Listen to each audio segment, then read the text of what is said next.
हाय दोस्तों, नमस्कार। आप सभी का मेरे चैनल में स्वागत है। आज हम बात करेंगे फाइनेंस और बैंकिंग सेक्टर से रिलेटेड शेयर्स के बारे में कि आने वाले टाइम में इन शेयरों के ऊपर कितनी ज़्यादा तेज़ी रह सकती है। जैसा कि आप सभी जानते हैं कि जो फेड की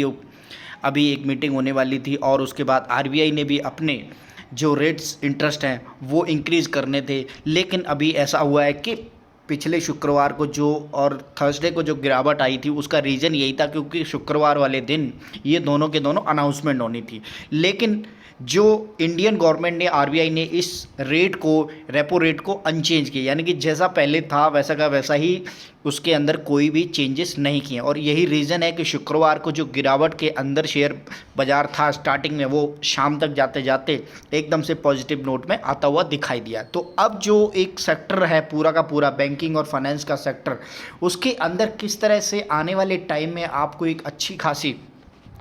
ग्रोथ मिल सकती है, तो उसी के ऊपर हम बात करेंगे कि आने वाले टाइम में इन शेयरों के ऊपर किस हिसाब से जो मोतीलाल ओसवाल जी हैं उन्होंने और भी काफ़ी सारी जो फर्म्स हैं ब्रोकिंग फर्म्स, उन्होंने अपने जो बाज़ार को देखते हुए, जो अनचेंज रेट को देखते हुए, फेड की जो रेट आने वाले थे जो इसके ऊपर, उन सबको देखते हुए अब इनके ऊपर एक नए टारगेट बताए हैं ताकि आने वाले टाइम में आप इनके ऊपर आराम से एक इन्वेस्टमेंट का प्लान कर सकते हो। तो यहाँ पर अगर हम इंडसइंड बैंक के बारे में बात करेंगे तो यहाँ पर एक मोटी मोटी रेटिंग आती हुई दिखाई दे रही है। इस समय जो करंट प्राइस चलता हुआ इस शेयर का दिखाई दे रहा है 972 के करीब है, और बाय रेटिंग के लिए लगभग इसके अंदर 1300 रुपये के लक्ष्य को रखा गया है, जहां आप 33% का आने वाले टाइम में इसके अंदर एक अच्छी खासी ग्रोथ बैंकिंग सेक्टर के अंदर यानी कि इंडसइंड बैंक के अंदर स्पेशली देख सकते हैं। अगले शेयर के अंदर अगर हम बात करें तो एयू स्मॉल फाइनेंस बैंक के अंदर भी काफ़ी अच्छे टारगेट आते हुए दिखाई दे रहे हैं। यहाँ पर अगर हम देखेंगे तो लगभग आप देखेंगे 1362 रुपये का ये शेयर 1550 की रेटिंग के लिए यानी कि टारगेट के लिए खरीदारी की सलाह दी जा रही है, और यहाँ पर 13% तक के अपसाइड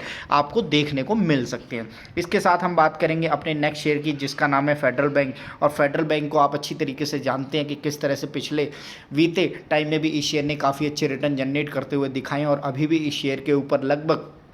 32% तक के रिटर्न के साथ इसमें खरीदारी की सलाह दी जा रही है, और यहाँ पर 130 रुपये के लक्ष्य के साथ इसके अंदर आने वाले टाइम में आप देख सकते हैं। और अभी इसका जो करंट प्राइस चलता हुआ दिखाई दे रहा है 98 रुपये के नियर बाई है। इसके साथ हम देखेंगे एचडीएफसी बैंक, जिसको आप अच्छी तरीके से जानते हैं किस हिसाब से इसके अंदर एक ज़बरदस्त तेज़ी आई है। एचडीएफसी बैंक और एचडीएफसी लिमिटेड दोनों के दोनों मर्ज होने वाले हैं, और यही रीज़न है कि आपको इन शेयरों के अंदर दोनों के दोनों एक ही नाम हो जाएगा। और जब आने वाले टाइम में आपको इन शेयरों के अंदर, और पिछले टाइम में भी आपने देखा होगा लगभग 15 से 16% तक के रिटर्न आपको एचडीएफसी बैंक और एचडीएफसी लिमिटेड के अंदर निकलते हुए दिखाई दें, तो यहाँ पर अभी करंट जो प्राइस है वो 1570 रुपये का नज़र आता हुआ दिखाई दे रहा है, और आने वाले टाइम में आपको 2000 रुपये का लक्ष्य दिखाता हुआ दिखाई देगा, जिसके अंदर लगभग 32% तक के रिटर्न आपको मिलते हुए नजर आएंगे। इसके साथ हम बात करेंगे लगभग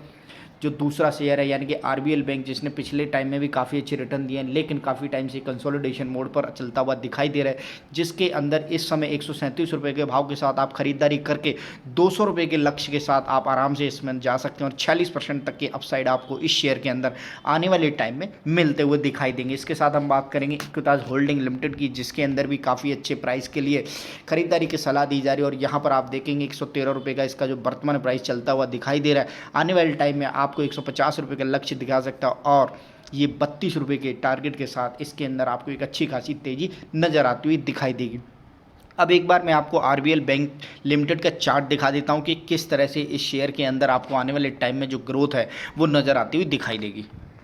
बैंक के अंदर, जिसके अंदर आप देख सकते हैं कि पिछले एक महीने के अंदर कोई बड़ी मूवमेंट आती हुई दिखाई नहीं दी है। अगर एक साल का चार्ट लगाते हैं तो ये शेयर आपको माइनस में जाता हुआ दिखाई दे रहा है। तो यहाँ पर आप अच्छी तरीके से इस शेयर के अंदर देख सकते हैं कि करेक्शन का मोड है इसके अंदर कंटिन्यूसली, और फर्दर आप अब इसके अंदर एक अच्छे खासे टारगेट के लिए जो खरीदारी की सलाह दी जा रही है, लगभग 200 रुपये के टारगेट के लिए इस शेयर के अंदर खरीदारी की सलाह दी जा रही है, जो आपको आराम से आने वाले टाइम में मिलता हुआ दिखाई देगा। अब मैं एक बार इसके हाई और लो को आपको दिखाने की कोशिश करूंगा। यहाँ पर अगर हम हाई देख सकते हैं 223 रुपये का इसका हाई बनता हुआ यहाँ पर नज़र आ रहा है, जो 7 जुलाई 2021 को था। और अब अगर इसके बाद हम बात करें तो इसके साथ साथ यहाँ पर आपको एक हाई नज़र आता हुआ दिखाई दे रहा है, जो आपको यहाँ नज़र आएगा लगभग 216 रुपये का, जो लगभग 10 नवंबर 2021 21 को था, यानी कि इस शेयर के अंदर वहाँ से हाई के बाद अभी कोई बड़ी मूवमेंट आती हुई दिखाई नहीं दी है। ये हमेशा नीचे की तरफ करेक्शन में जाता हुआ दिखाई दे रहा है और आज की डेट में भी इसका जो प्राइस है 128 रुपये का प्राइस है और इसने जो सबसे ज़्यादा लो बनाया 127 और 28 के अपनी रेंज में ही घूमता हुआ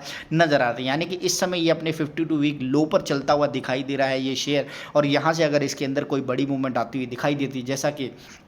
मोतीलाल ओसवाल की रिसर्च के अंदर आता हुआ दिखाई दे रहा है कि आपको आने वाले टाइम में ये 200 रुपये का शेयर नज़र आता हुआ दिखाई देगा, तो यहाँ से आप इस शेयर के अंदर एक अच्छी खासी रिटर्न की जो उम्मीद कर सकते हैं वो आपको आने वाले टाइम में इसमें लगभग जो दिखाई देगा। तो डेफिनेटली ऐसे शेयरों के ऊपर दाव लगा सकते हैं जहाँ बैंकिंग सेक्टर के अंदर एक जो यहाँ पर जो सबसे बड़ी चीज़ है, जो फेड का और जो आरबीआई के रेट को अनचेंज है, वो बिल्कुल भी कोई भी चेंज नहीं हुआ है। और यही रीज़न है कि जो दोबारा से बैंकिंग सेक्टर के अंदर जो एक सर्टेनिटी बनी हुई थी पिछले 2 दिन से, जिसके अंदर गुरुवार और शुक्रवार का दिन कहा जा रहा है, और डेफिनेटली जब शुक्रवार को जो मीटिंग हुई है उसके बाद अब इसके अंदर जो बैंकिंग सेक्टर के अंदर दोबारा से एक अच्छी खासी तेज़ी आपको आने वाले टाइम में मिलती हुई दिखाई देगी।